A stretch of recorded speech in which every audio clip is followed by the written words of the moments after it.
Hello everyone, welcome to my channel learning with doctor Simpi. और आज हम क्लास 7 संस्कृत रुचिरा भाग 2 के 12वें पाठ की बुक एक्सरसाइज करेंगे। 12वां पाठ कौन सा है देखते हैं। द्वादश पाठ है 12वां पाठ, विद्या धनम। विद्या ही सबसे बड़ा धन है। तो इसमें जो सबसे पहला प्रश्न है अभ्यास में वो है, उपयुक्त कथनानाम समक्षम आम, अनुपयुक्त कथनानाम समक्षम न इति लिखत। जो हमारे सही वाक्य हैं उसके आगे हमें क्या लिखना है, हाँ। हाँ को हम क्या बोलते हैं, आम संस्कृत में। और जो गलत है उसके आगे हम क्या लिखेंगे, न का अर्थ क्या है, नहीं। जैसे पहला वाक्य है, विद्या राजसु पूज्यते, विद्या को राजा भी पूजते हैं। ये बात सही है, इसलिए इसके आगे क्या आएगा, आम। सेकंड वन इज वाग भूषणम भूषणम न, वाणी रूपी जो आभूषण है वह आभूषण नहीं है। ये गलत बात है कि वाणी रूपी भी क्या है, एक आभूषण है। तो इसलिए इसमें क्या लिखेंगे हम, न। ग इज विद्या धनम सर्व धनेशु प्रधानम, जो विद्या का धन है वो सब धनों में सबसे ज्यादा मतलब क्या है, सर्वश्रेष्ठ है। तो ये बात सही है, इसलिए हम क्या लिखेंगे, आम।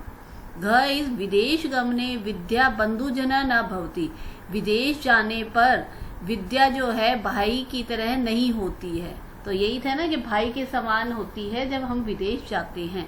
तो ये क्या है, गलत है, इसलिए हम इसकी जगह क्या लिखेंगे, न। सर्वम विहाय विद्या अधिकारम कुरु, सबको छोड़कर विद्या पर अधिकार करो। ये बात सही है, इसलिए हम इसमें क्या लिखेंगे, आम। क्वेश्चन नंबर सेकंड, अधोलिखिता नाम पदान लिंगम वचनम विविक्तिम वचनम लिखत। जो आगे लिखे गए पद हैं उनका हमें लिंग विभक्ति वचन लिखना है। तो सबसे पहला वाक्य है नरस्य, इसमें हमें क्या दे रखा है, पद नरस्य। जो नरस्य होता है वो व्यक्ति का, इसका अर्थ क्या है, व्यक्ति का। तो इसमें क्या है, संबंध कारक है। कौन सा कारक है, संबंध कारक। और संबंध कारक में हमें पता है षष्ठी विभक्ति का प्रयोग होता है। और नर का यह सिर्फ एक नर मतलब एक मनुष्य के बारे में है, इसलिए क्या है, एक वचन है। नर पुल्लिंग है और इसमें विभक्ति कौन सी होगी, षष्ठी विभक्ति। दूसरा है गुरु नाम, गुरु नाम गुरुओं की, गुरुओं की। तो इसमें भी क्या है, संबंध कारक का प्रयोग हुआ है। और गुरुओं की तो ये बहुवचन है, इसलिए इसमें क्या होगा, संबंध कारक होने के कारण षष्ठी विभक्ति होगी और यह एक पुल्लिंग शब्द है। केऊरा, केऊरा का क्या अर्थ है, अनेक बाजूबंद। अनेक आ गया तो ये क्या है, बहुवचन है। अनेक बाजूबंद यह एक पुल्लिंग शब्द है और इसमें प्रथमा विभक्ति का प्रयोग हुआ है। Next is कीर्तिम। कीर्तिम जो है वो क्या होता है, इसका अर्थ कीर्ति को। कर्ता ने कर्म को मतलब द्वितीय विभक्ति, इसलिए हमने इसमें क्या प्रयोग की है, द्वितीय विभक्ति है इसमें कीर्तिम में। और यह एक स्त्रीलिंग शब्द है और क्या है, कीर्ति को, यह एक वचन है। लास्ट इसमें है भूषणानी। भूषणानी मतलब अनेक आभूषण। अनेक हो गया तो ये क्या हुआ, बहुवचन शब्द है। यह नपुंसकलिंग है, लिंग अगर इसका देखा जाए तो ये क्या है, नपुंसकलिंग। और इसमें द्वितीय विभक्ति का प्रयोग हुआ है। थर्ड क्वेश्चन इज श्लोका अंशान योजयत। जो श्लोक के अंश दिए गए हैं उन्हें आपस में हमें जोड़ना है। ये हम कैसे कर सकते हैं, क्योंकि ये जो है हमने श्लोक जो पहले पढ़े हैं, अगर हमने अच्छे से पढ़े हैं तो उसको देख के हम आसानी से इसे क्या कर सकते हैं, आपस में जोड़ सकते हैं, मैच द फॉलोइंग कर सकते हैं। जैसे पहला है, विद्या राजसु पूजते न ही धनम विद्या विहीने पुषु। तो ये इसमें आएगा, केयूरा ना विभूषयंती पुरुषम हारा ना चंद्रो ज्वला। न चोर हारया न च राजहार्यम न भ्रात भाज्यम न च भारकारी।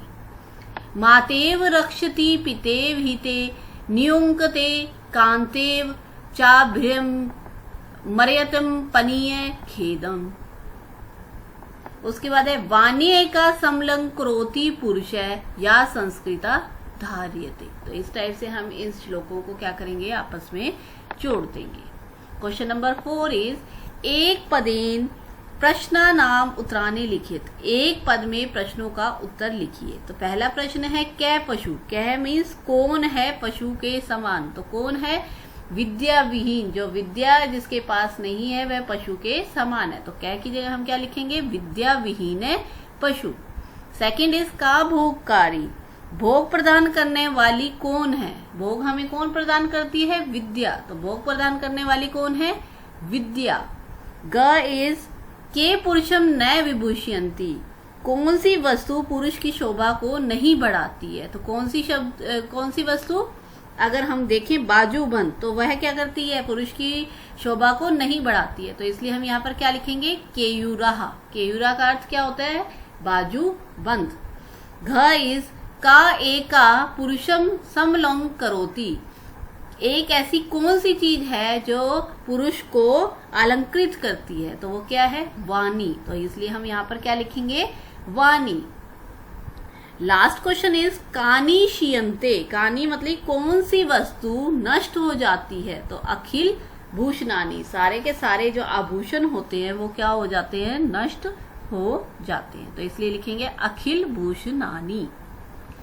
क्वेश्चन नंबर 5 इज रेखांकित पदानी अधिकृत्य प्रश्न निर्माणम कुरु, जो रेखांकित शब्द हैं उसके मतलब अधिकृत्य, उसको हमें क्या करना है? उससे हमें प्रश्न का निर्माण करना है। जैसे जो रेखांकित पहला वाक्य है उसमें रेखांकित शब्द क्या है? नरह।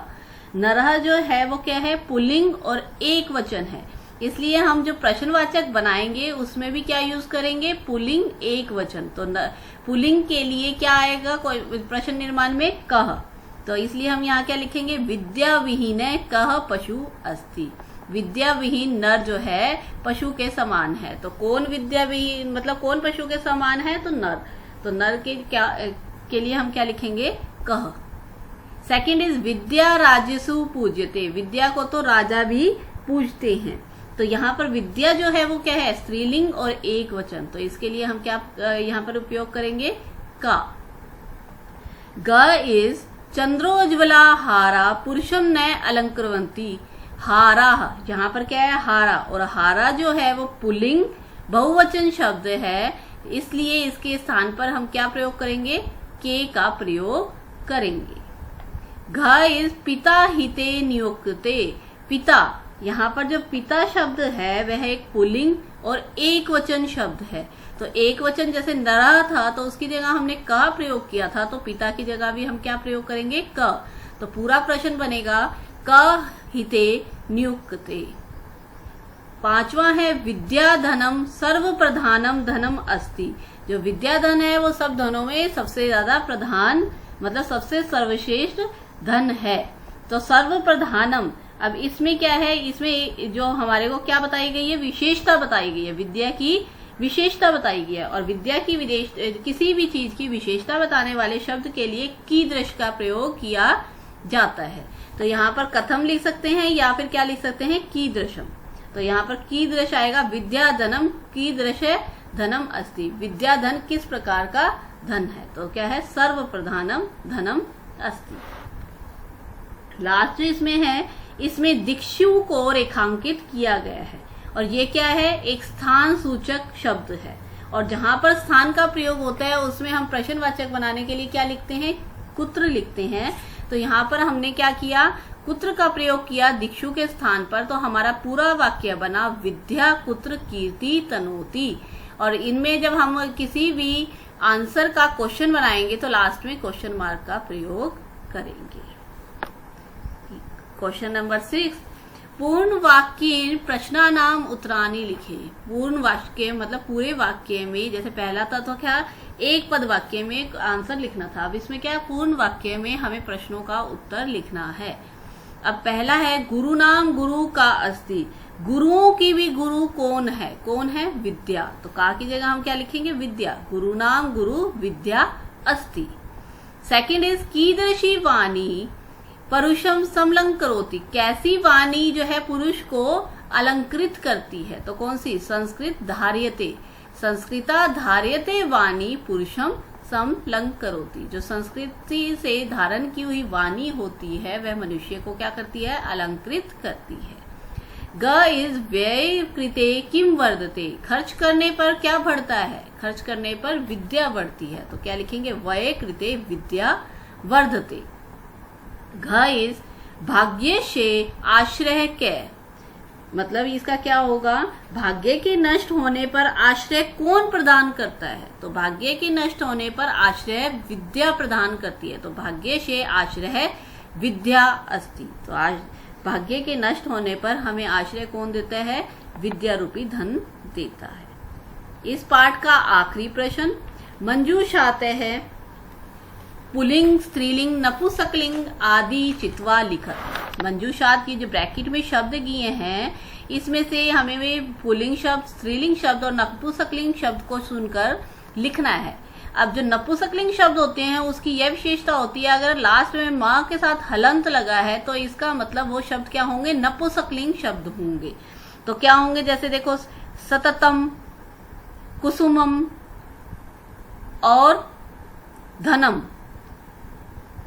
ये तीनों में क्या है, माँ के आगे हलंत लगा है, धनम में, सततम में और कुसुमम में। तो ये तीनों शब्द क्या हुए, नपुंसकलिंग शब्द हैं। अब हम आते हैं विद्या। विद्या जो है वो क्या है, एक स्त्रीलिंग शब्द है, तो इसलिए हम स्त्रीलिंग शब्द में लिखेंगे। संस्कृता, ये भी क्या है, जिसमें भी लता, जैसे ये आ की मात्रा होती है तो वो क्या होते हैं, वो स्त्रीलिंग शब्द होते हैं। तो संस्कृता भी क्या है, स्त्रीलिंग शब्द है। अब सततम, कुसुमम हमने पढ़ लिया है कि ये नपुंसकलिंग शब्द है। मूर्धजा, मूर्धजा जो है वो क्या है, एक पुल्लिंग शब्द है। पशु, वो भी पुल्लिंग शब्द है। गुरु पुल्लिंग शब्द है। रति एक स्त्रीलिंग शब्द है। तो ये हुई हमारे चैप्टर नंबर 12 की कंप्लीट बुक एक्सरसाइज। आशा करती हूँ कि आपको अच्छे से समझ आई होगी।